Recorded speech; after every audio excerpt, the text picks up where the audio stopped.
누가복음 15장은 누가복음 가운데서 가장 예수님께서 중요하게 여기시는 말씀을 담아 놓았습니다.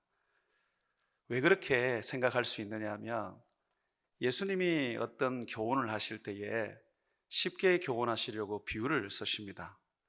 대부분 하나의 비유를 쓰시거든요. 그런데 좀 강조하실 때는 두 개의 비유를 쓰십니다. 그런데 누가복음만 이 15장에 세 개의 비유를 쓰셨습니다. 굉장히 이례적인 예수님의 가르치는 모습입니다. 세 개의 비유를 써서 같은 주제를 다루시는 걸 보니까 정말 중요하구나. 예수님께서 누가복음 가운데서 이 15장의 말씀을 우리에게 아주 중요하게 교훈을 하고 계시는구나 하는 것을 우리가 생각할 수 있습니다. 이 누가복음 15장에 나오는 이 세 개의 비유는 잃은 것을 찾는 이야기입니다. 예수님이 이 땅에 오신 것은 잃어버린 사람을 찾으러 오셨죠. 그 이야기를 담고 있습니다. 그래서 저는 오늘 이 세 가지의 비유를 가지고 예수님이 우리에게 아주 중요하게 교훈하시는 잃은 것을 찾는 말씀을 우리가 잘 배워서 이 말씀에 순종하는 그런 축복이 있기를 소망합니다. 첫 번째 비유는 잃은 양 비유입니다. 어떤 목자에게 100마리의 양이 있었는데 그 중에 한 마리를 잃어버렸습니다. 그래서 이 목자가 99마리는 그대로 두고 이 잃어버린 한 마리를 찾기 위해서 이것저것을 다닙니다. 찾아낼 때까지 구석구석을 다니면서 양을 찾습니다. 그리고 마침내 그 양을 찾게 되었습니다. 또 하나의 비유는 한 여자가 10드라크마를 가지고 있었습니다. 이 드라크마는 그리스 동전의 이름입니다. 이 10드라크마, 이 10개의 드라크마, 1드라크마죠. 이 10개의 드라크마를 가지고 있었는데 이것 중에 한 개를 잃어버렸어요. 그래서 이 여인이 등불을 켜고 그리고 빗자루로 바닥을 쓸면서 구석구석을 잃어버린 이 드라크마를 찾았습니다. 찾을 때까지 열심히 이곳저곳을 이제 수색하면서 동전을 찾는 거예요. 그리고 마침내 이 동전을 찾게 되었습니다. 그리고 세 번째, 우리가 읽지 않았지만은 여러분 잘 아는 내용입니다. 탕자의 비유입니다. 두 아들 중에 하나가 아버지의 상속을 가지고 나가서 허랑방탕하게 살다가 알거지가 됩니다. 그리고 난 다음에 나중에 아버지에게로 돌아오게 되죠. 잃은 아들을 아버지가 만나게 됩니다. 이 세 가지의 이 비유 속에서 예수님은 공통적인 것을 하나 말씀해 주시는데 잃었다라는 걸 말합니다. 양을 잃었다, 동전 드라크마를 잃었다, 그리고 아들 하나를 잃었다라고 얘기를 하고 있습니다. 여러분, 이 잃었다는 것은 예수님이 뭘 의미하고 지금 말씀을 하시는 것일까요? 이런 것이 무슨 의미일까요? 우리가 종종 잃어버린 사람들이라고 교회 나오지 않는 사람들에게 그런 얘기를 하잖아, 그죠? 우리가 설명하는 그 잃어버린 사람, 바로 여기에서 나오는 말씀인데 이 잃어버렸다는 의미는 무슨 의미일까요? 잃어버렸다는 의미는 죄인이 되었다라는 의미입니다. 죄인이 되었다. 7절 한번 보십시오. 7절 보게 되면 잃어버린 양 한 마리의 이야기가 나오는데 거기서 잃어버린 그 양, 무엇을 의미하는지 말합니다. 내가 너희에게 이르노니 이와 같이 양의 잃어버린 양의 비유입니다. 죄인 한 사람이 회개하면 하늘에서 회개할 것 없는 의인 99으로 말미암아 기뻐하는 것보다 더하리라. 양 99마리를 두고 잃어버린 한 마리 양을 이 목자가 찾아다니고 찾았는데 잃어버린 이 양은 죄인이더라는 거예요. 그리고 그대로 두었던 이 99마리는 바로 천국에 있는 의인을 말하는 것입니다. 한 마리의 잃은 양은 이 땅에 있는 우리들, 타락한 영혼을 말하는 것입니다. 자, 이런 것은 죄인을 말합니다. 또 하나 10절에도 동일하게 얘기하고 있어요. 10절은 드라크마 비유지요. 잃어버린 한 드라크마에 대한 이야기인데 한번 보십시오. 내가 너희에게 이르노니 이와 같이 죄인 한 사람이 회개하면 하나님의 사자들 앞에 기쁨이 되느니라. 여기도 보면 죄인 한 사람, 잃어버린 하나의 드라크마는 뭘 의미합니까? 죄인을 의미하는 거예요. 죄인을. 또 여러분 21절을 한번 보십시오. 21절을 보시게 되면 아버지께 돌아온 아들, 그 돌아온 아들이 이렇게 아버지께 고백을 합니다. 아들이 이르되 아버지 내가 하늘과 아버지께 죄를 지었사오니 지금부터는 아버지의 아들이라 일컬음을 감당하지 못하겠나이다. 자기를 뭐라 그래요? 죄인이라 그러는 거예요. 잃어버렸다는 것은 바로 죄인 되었다라는 것을 의미합니다. 아담이 선악과를 먹는 순간 하나님으로부터 그는 떠나게 되었습니다. 잃어버린 자가 된 것이죠. 잃어버렸다라고 얘기할 때는 죄인을 일컫는다는 것을 여러분 잊지 마시기를 바랍니다. 그러면 여기서 이 죄인은 누구를 의미하는 걸까요? 예수님은 비유를 통하여 잃어버린 자들, 이 죄인이 누군지 구체적으로 설명을 해줍니다. 여러분들 읽었던 7절에 보게 되면 의인 아홉이 나오고 죄인 한 사람이 나오죠. 의인 아홉은 어디에 있는 사람입니까? 지금 천국에 있는 사람입니다. 근데 죄인 한 사람은 어디에 있습니까? 이 사람은 이 땅에 있는 사람입니다. 그러면 예수님이 말하는 잃어버린 존재는, 잃은 양은, 이 죄인은 누구를 의미합니까? 타락한 모든 사람을 이야기합니다. 예수님을 안 믿는 타락한 모든 사람들, 이 모든 사람들을 말하는 것이죠. 또 10절에 보게 되면 거기에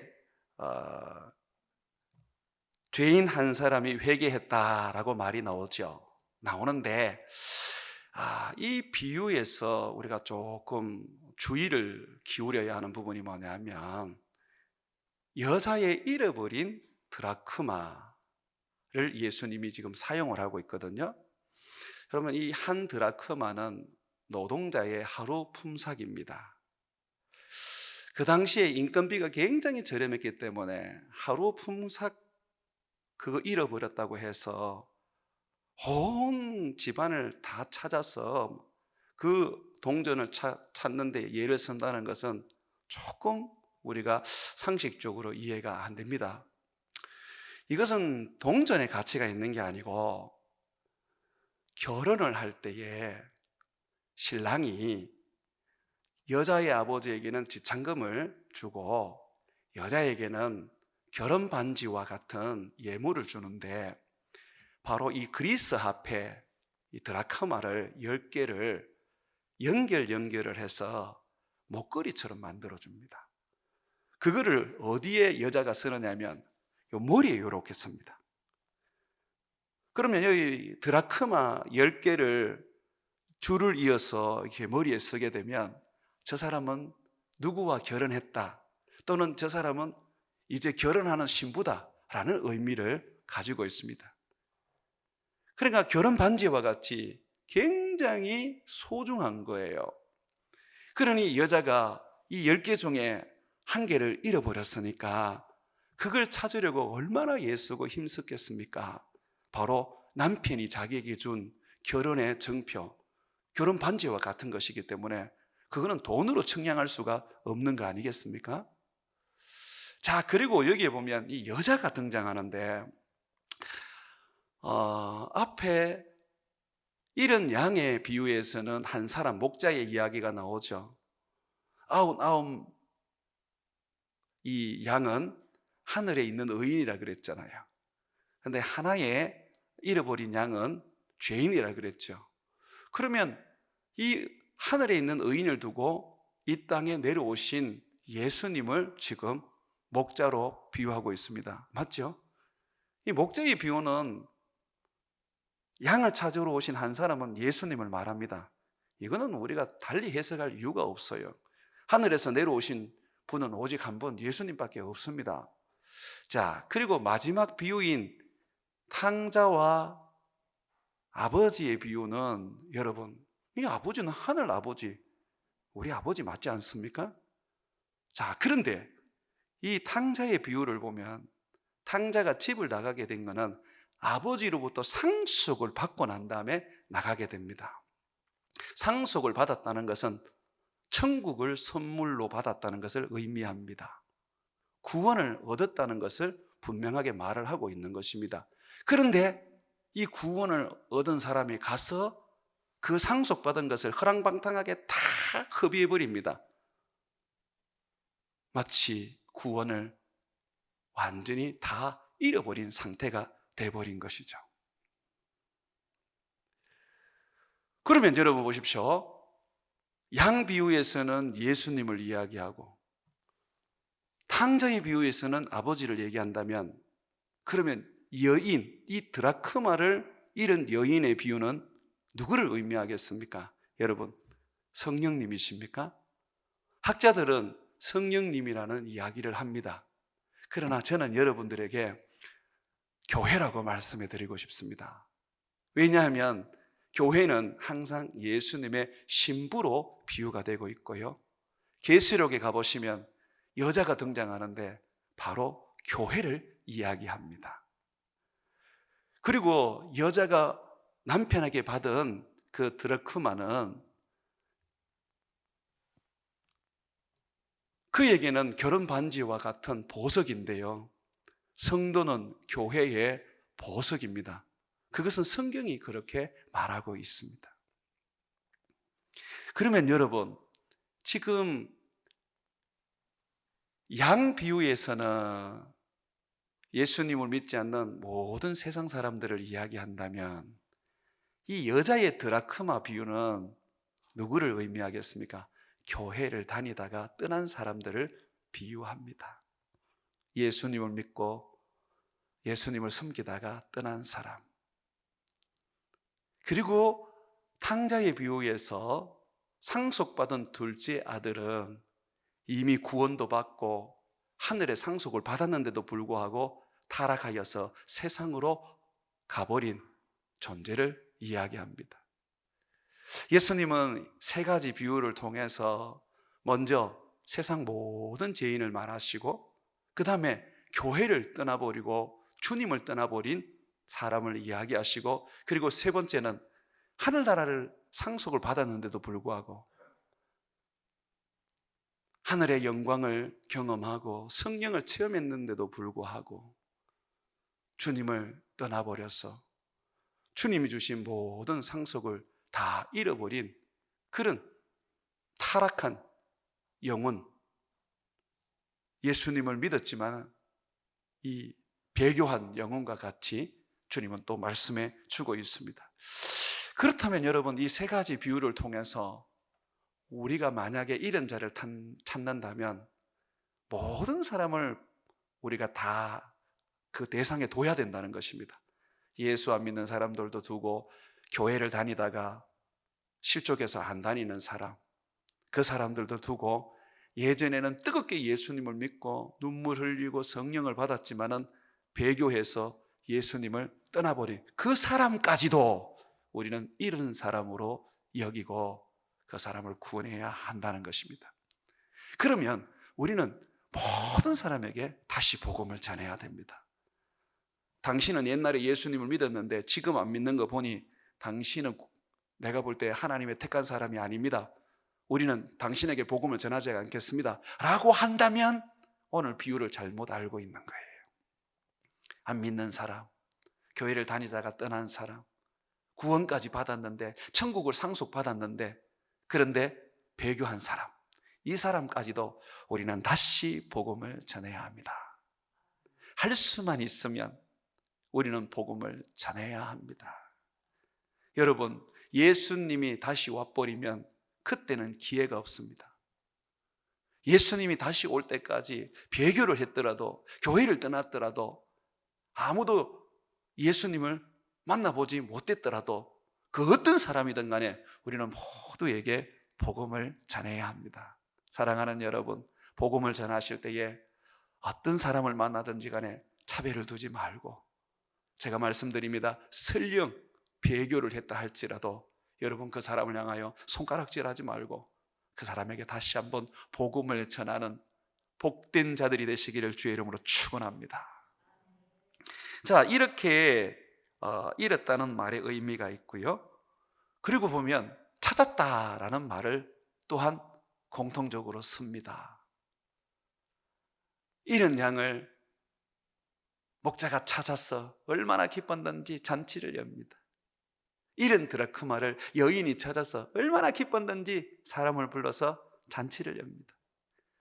잃은 아들이 돌아와서 아버지가 얼마나 기뻤는지 소도 잡고 사람들을 불러서 잔치를 합니다. 자, 이 찾았다는 의미는 무엇일까요? 잃었다는 것은 죄인이 되었다는 것이라면 찾았다라는 것은 어떤 의미를 가지고 있을까요? 다시 여러분 7절에 보게 되면 7절에는 뭐라고 말합니까? 이와 같이 죄인 한 사람이 회개하며 하늘에서 회개할 것 없는 의인 99으로 말미암아 기뻐하는 것보다 더하리라. 예, 바로 이겁니다. 찾았다는 것은 회개하고 돌아왔다는 것입니다. 회개 안 하면 안 돼요. 죄인이 의인이 되는 것은 예수님을 영접하는 것입니다. 예수님을 영접하기 위해서는 반드시 자기가 죄인이었던 것을 회개해야 합니다. 예수 왜 믿습니까? 내가 죄인이라는 것을 깨닫고 그 죄를 내가 속죄함을 받으려고 믿는 거 아닙니까? 그런데 오늘날 보면 죄 때문에 예수님 믿는 게 아니고 마음 편하려고 예수님 믿고, 또 어떤 사람은 복 받으려고 예수님을 믿는 사람이 있거든요. 야, 여러분 지금 순서가 틀렸어요. 하나님이 평강도 주십니다. 복도 주십니다. 예수님을 믿으면 그 아들 감격 모든 걸 다 주세요. 그런데 아셔야 해요. 예수님은 가장 먼저 우리에게 회개를 요구하십니다. 회개. 오순절날 예루살렘에 모여있는 120명의 예수 믿는 사람들에게 성령이 임했어요. 그래서 이들이 막 예언도 하고 하나님의 큰 일을 말하게 되었습니다. 유대인들이 그 모습을 보고 그들이 어떻게 하면 우리도 성령을 받을 수 있느냐 하고 물었어요. 그럴 때 베드로가 뭐라 그랬습니까? 너희가 먼저 회개하라 그랬어요. 회개해야지 성령이 너희에게 임한다, 그렇게 말씀하셨습니다. 찾았다는 것은 뭐냐면 회개했다는 것입니다. 회개하고 돌아왔다는 것입니다. 10절에도 분명히 나와 있잖아요. 죄인 한 사람이 회개하며, 그렇게 말하잖아요. 탕자도 아버지께 나와서 아버지 잘못했습니다, 회개했잖아요. 여러분, 회개는 하나님이 우리에게 주신 최고의 축복입니다. 내가 하나님 앞에 잘못했습니다, 내가 하나님 앞에 죄인입니다라고 말할 수 있는 사람은요 정말 복된 사람이고, 자기가 하나님 앞에 늘 회개할 수 있는 사람은 그 영이 순수하고 그리고 하나님의 성령으로 충만한 사람입니다. 우리는 교만해지고 높아지고 자기 자랑을 하려는 근성이 있는 존재들입니다. 내가 죄인입니다라고 말하는 거 그거 어려워요. 그런데 한번 자세히 한번 여러분의 삶을 돌아보세요. 돌아보시면 여러분들이 하나님 앞에 내가 죄인입니다 라고 할 때에, 그때에 여러분들이 얼마나 겸손해져 있는지, 얼마나 하나님 앞에서 가난해져 있는지, 얼마나 하나님의 은혜를 사모하는지 여러분들이 그걸 볼 수가 있어요. 그래서 저는 회개하는 사람은요 정말 그 사람은요 하나님의 복을 받을 수밖에 없는 그 길을 걸어가는 자라고 생각합니다. 사랑하는 여러분, 여러분들이 근성근성으로 나는 죄인입니다 그러지 말고요, 하나님 앞에서 회개할 수 있는 그런 시간들을 여러분들이 자주 가졌으면 좋겠어요. 우리가 살아보면 잘 살라고 하면서도 보면 말의 죄도 짓고 또는 행동의 죄도 짓고 그러지 않습니까? 제가 이번에 좀 몸이 좀 안 좋았는데요, 하나님 앞에 좀 엎드렸어요. 엎드렸다 보니까 내가 하나님 앞에 죄를 지은 것들이 생각이 나더라고요.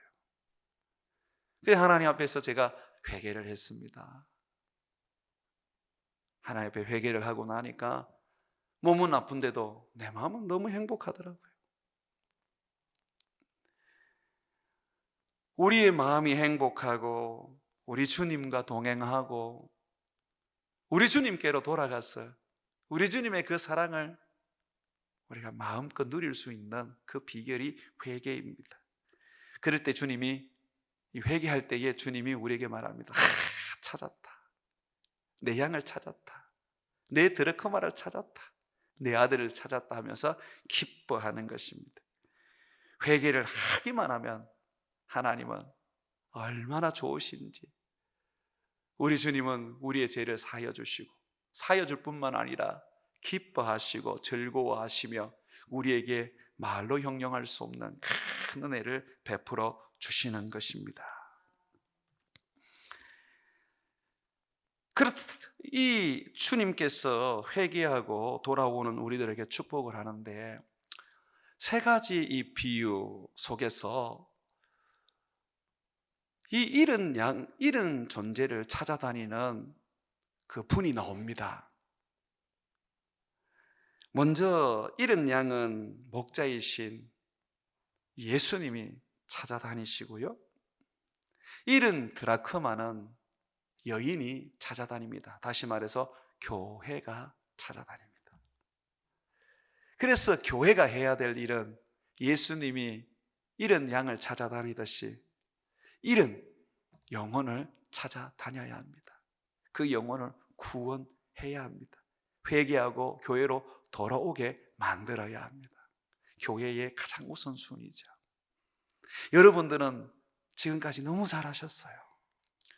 교회를 개척하면서 얼마나 여러분들이 전도를 많이 하셨고 또 가족을 구원하셨고 또 해외 선교까지 하셨는지, 정말 제가 기도할 때마다 우리 하나님 앞에 여러분을 축복합니다.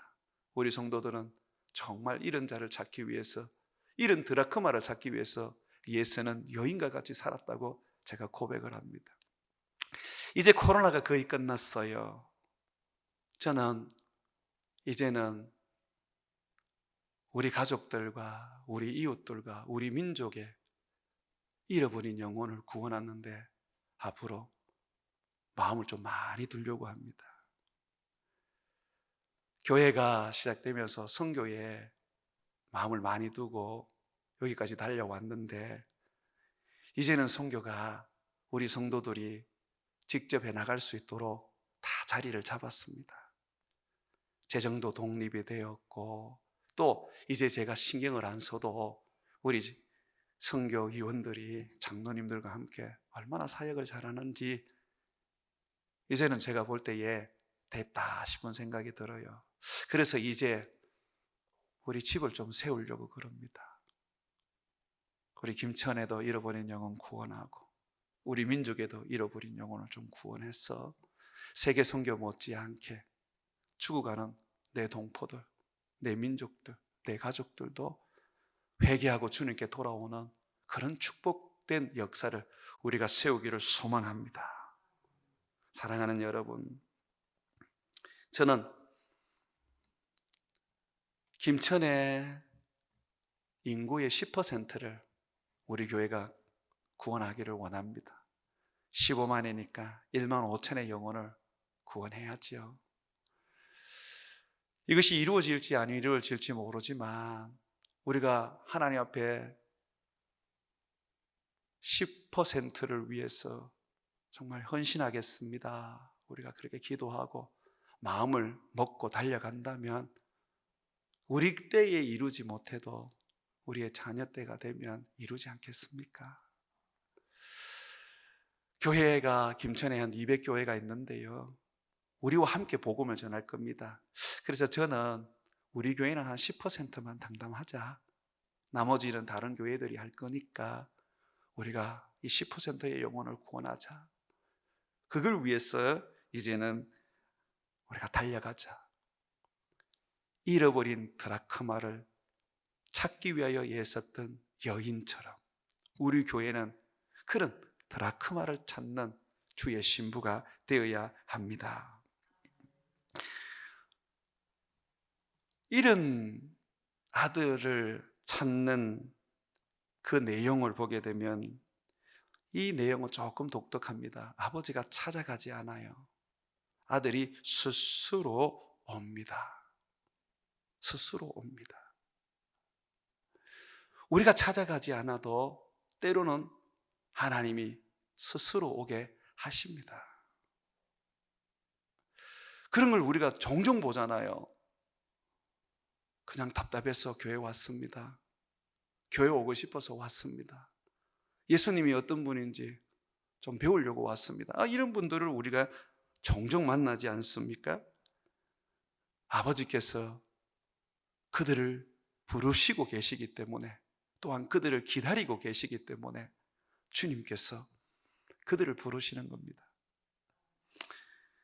때로는 제가 주일날 아침에 기도하다 보면 내 마음에 그런 감동을 주셔요. 오늘 내가 사람을 보낼 거다 하는 이 감동을 주셔요. 그러면 정말 그 감동을 주실 때는 정말 어금이 없이 사람이 옵니다. 주님이 보내시는 거죠. 스스로 그 발걸음을 가지고 오는 것이죠.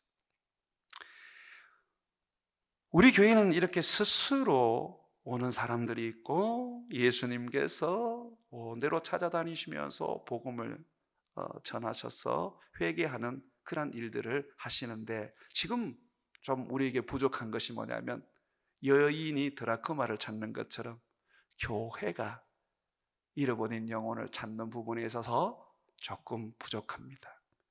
이것을 우리가 좀 채워 넣기를 원해요. 예수님은 분명히 이런 것에 대하여 세 가지 비유를 하면서 예수님의 사역과 교회의 사역과 아버지의 사역, 아버지께서 스스로 오게 하시는 이 사역 세계를 보여주면서 교회가 책임이 있다는 것을 말씀해 주십니다. 여러분, 우리가 영혼을 구원하면요, 하늘에서는 별과 같이 빛납니다. 저는 그래 생각합니다. 여러분이 수천억을 헌금을 해도, 여러분들이 교회에서 병나도록 봉사를 해도 영혼을 구원한 것에 비하면 저는 그것은 큰일이 아니라고 생각합니다. 영혼 구원해야죠. 예수님이 죽으신 것은 영혼을 구원하기 위해서 죽으신 거 아닙니까?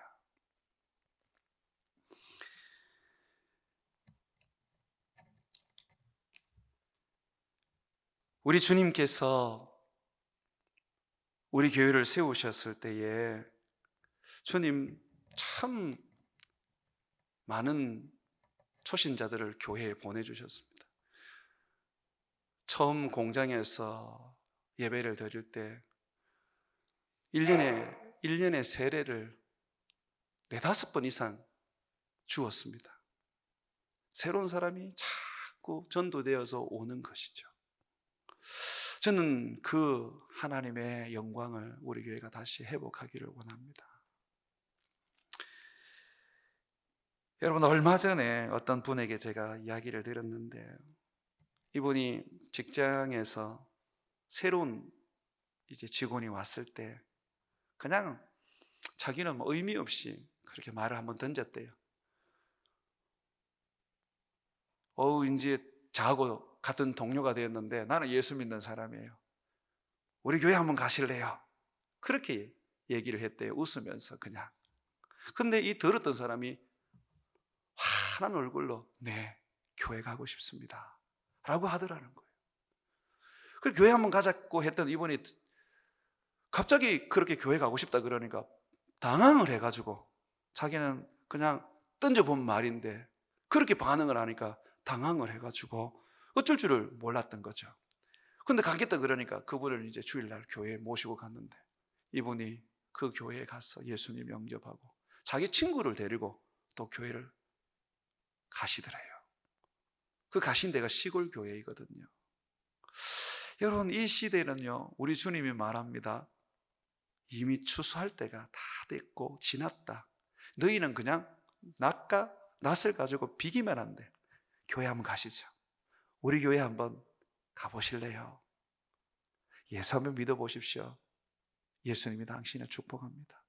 근데 이 한마디가 영혼을 구원한다는 거죠. 전도라는 게 있지 않습니까? 거창하지 않아도 됩니다.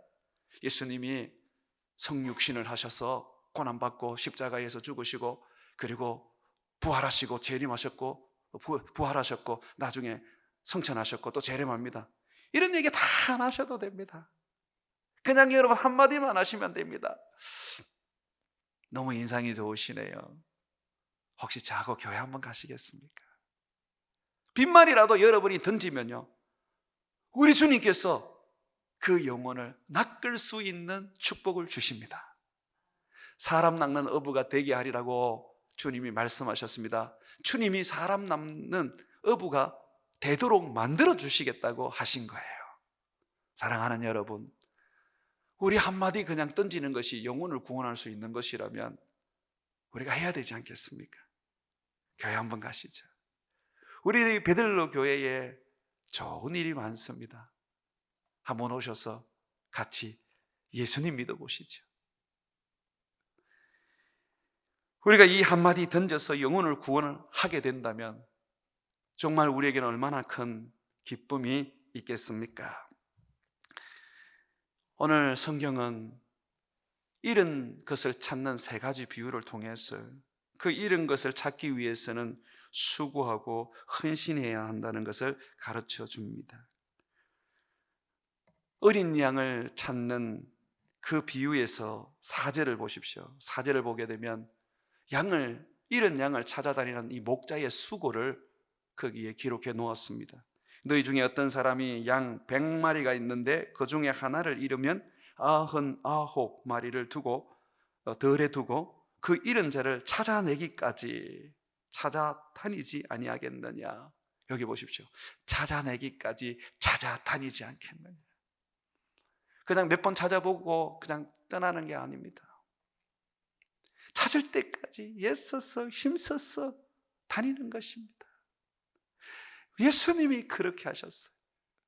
예수님은 이 마을 저 마을을 다니면서 복음을 전하셨어요. 예수님은 사람들이 끓이는 사마리아에 가셔서도 우물가에서 사마리아 여인을 구원하셨어요. 예수님은 저기 이스라엘을 떠나서 두로로 가셔가지고 거기에서 스로보니게 여인, 귀신 들린 딸을 둔 여인을 전도하셔서 구원하셨습니다. 한 영혼을 찾기 위해서 주님은 이곳저곳을 다니셨어요. 우리 선교사님들이 정말 힘들고 어려운 선교지 가서 복음을 전하는데 우리는 거기에 비하면 많이 편안하고 안정적이고 자유롭지 않습니까? 그렇다면 그렇게 수고하시는 분들을 생각한다면 우리가 조금 수고해야 덜 부끄럽지 않겠습니까? 여러분 한마디만 던지시면 됩니다. 저와 함께 교회 가시겠어요? 저와 함께 예수 믿으시면 어떠실까요? 그 한마디가 영혼을 구원하는 것입니다. 또한 8절에 보게 되면 여인이 잃어버린 드라크마를 찾기 위해서 얼마나 애를 쓰는지 나옵니다. 8절 한번 보십시오. 어떤 여자가 10 드라크마가 있는데 하나를 잃으면 등불을 켜고 집을 쓸며 찾아내기까지 부지런히 찾지 아니하겠느냐. 구석구석 찾기 위해서 등불을 켜고 빗자루를 잘 실어가면서 찾을 때까지 부지런하게 한다는 것입니다. 여러분, 영혼 구원하는 것이 수고와 헌신이 없이 어떻게 됩니까? 그렇지 않습니까? 여러분 중에도 그렇지 않습니까? 여러분을 교회로 인도한 사람들이 정말 수고하고 애써서 오늘날 여러분들을 믿음의 사람 만들어 놓은 거 아닙니까? 자식을 낳아서 키우는 것도 쉽지 않는데 하물며 영혼을 거듭나게 해서 하나님의 자녀로 다시 태어나게 하는 이 일이 어찌 쉬운 일이겠습니까? 우리의 수고와 헌신이 필요합니다. 예수님은 네가 사람들 앞에서 나를 시인하면 나도 아버지와 천사들 앞에서 너를 시인하겠다고 하셨습니다. 네가 사람들 앞에서 나를 부인하면 나도 아버지와 천사들 앞에서 부인하겠다고 하셨습니다. 우리 주님께서 말씀하신 것처럼 우리는 그냥 시인하면 돼요. 나는 예수 믿는 사람입니다. 나와 함께 교회 한번 가시죠. 나와 함께 예수님 믿어보시지요. 그 한마디가 결국은 영혼을 구원하게 될 것입니다. 잃어버린 아들이 예수님께 돌아오는데 보면요, 예수님이 다 망하게 해가지고 돌아오게 합니다. 처참한 인생 살게 해서 돌아오게 만듭니다. 이토록 주님은 한 영혼을 구원하기 위해서는 그가 소중하게 여기는 거, 아버지가 주신 상속이라도 다 잃게 만듭니다. 돌아보십시오. 돌아보시면 건강을 잃어서 예수를 믿게 된 사람이 있고, 재산을 잃어서 예수 믿는 사람이 있고, 또는 사람을 잃어서 예수 믿는 사람이 있습니다. 캄보디아의 우리 베델로 교회에 그 마을의 부의장이 예수님을 믿게 됐는데, 그분이 예수님 믿게 된 것은 그 사랑하는 아들이 교통사고로 죽고 난 다음에 예수님을 믿게 되었습니다. 주님은 이토록 한 영혼을 구원하기 위해서 사람의 목숨도 때로는 거두어 가실 때가 있습니다. 구원이 그만큼 중요하다는 것을 의미하는 것입니다. 사랑하는 여러분, 어찌 영혼을 구원하는 일에 있어서 우리가 헌신하지 않을 수 있겠습니까? 예수님께서는 우리를 구원하기 위하여 하늘의 하나님으로서의 영광을 다 버리고 천하고 천한 인간의 몸으로 이 세상에 오셨고, 고난받고 모욕받고 급기야는 십자가에 죽으셨습니다. 영혼을 구원할 수만 있다면 하나님의 그 영광조차도 버리시는 예수님, 그러한 수고와 희생이 있었기 때문에 이제는 누구든지 예수님을 믿기만 하면 영생을 얻고 구원을 얻지 않습니까? 예수님은 제자인 우리에게 요구를 하십니다. 너희들도 그랬으면 좋겠다. 너희들도 밥 맞을 각오하고 욕 얻어먹을 각오하고 예수님 믿자, 교회 가자라고 하라고 우리에게 말해주고 있는 것입니다. 사랑하는 여러분, 이런 자를 우리가 찾아야 하는데 그렇게도 수고하고 헌신해서 찾을 만한 가치가 있을까요? 양의 비유 속에서 100마리 중에 한 마리, 그게 무슨 가치가 있겠습니까? 다른 양들이 또 새끼를 놓으면 늘어나는데 그거 한 마리 그냥 에이 포기하지, 이렇게 생각할 수 있지 않습니까?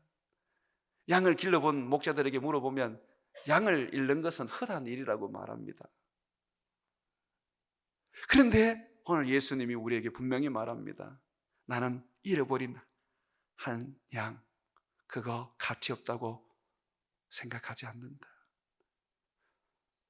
회개할 것이 없는 아홉의 의인을 두고 나는 잃은 죄인인 그 영혼을 위해서 나는 모든 것을 바칠 수 있다라고 말합니다.